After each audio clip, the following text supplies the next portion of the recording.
just as it is a mitzvah to speak well of the Chachamim, and those who represent the Torah, those who study the Torah and spread the Torah and knowledge of Hashem, in order to encourage people to follow in their footsteps. So it is Rathui. Rambam says this is part of the fourth chelik, the Rathui, the desirable, the correct, the beneficial type of speech. L'ganot et Reshaim, to speak ill of the evildoers and their behavior and their midot and their motivations. Why? In order, says Rambam, to cause people to be disgusted and feel aversion in relation to these people and their behavior, their actions, their way of life, their aspirations. So people will separate themselves from them and will not follow in their footsteps. And that's exactly why it says in Bereshit Rabbah, for example, that he who mentions the name of a tzaddik must, who is no longer with us, must say Zecher Tzaddik Livracha, because that is exactly one of an example of this type of dibur, which is rasui, which is beneficial and proper. And he who mentions a Rasha must say, after mentioning his name, Shem Reshaim Yirkav. May the name of the evildoers rot. Some people, for whatever reason,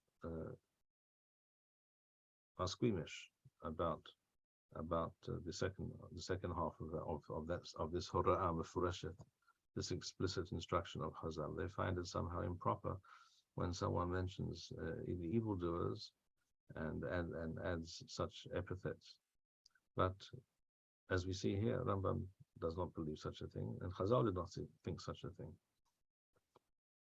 In this world in which we find ourselves, there is good and there is evil. There are good people who do good and people who do evil. That is a reality. The people who claim that you should see only the good and not be aware of the evil and not take it to heart and not as it were, not notice it, pretend that it's not there. That is not a true Torah attitude.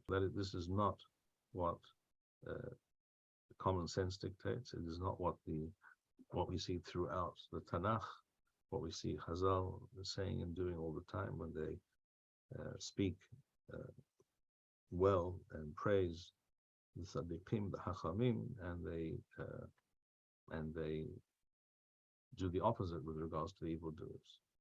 That is the true Torah hashkafa, a true attitude, a Torah-based attitude. Yes, question.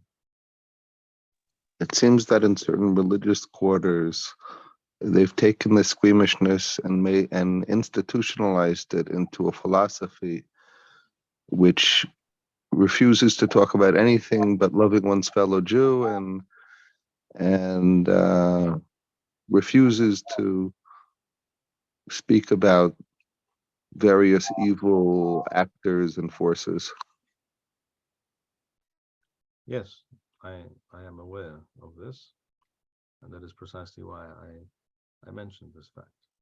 This is not an attitude, this is not a modus operandi which is based on basic fundamental Torah values. The fact that a certain Hasidic Rebbe or teacher made a certain statement in a certain situation or with certain kinds of situations or people in mind, how to relate to negative phenomena in this world.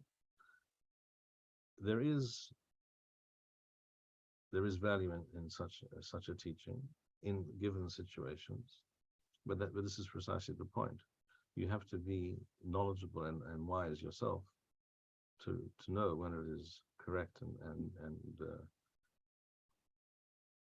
even mutar to behave in that way, and not point out and not make known the evil or the negative ramifications of what certain people say and do. And we see clearly from the Rambam here that this is his position. This is based entirely on what Chazal, all of these statements, all these 5 categories that Rambam is discussing are based on explicit statements of the Chachamim.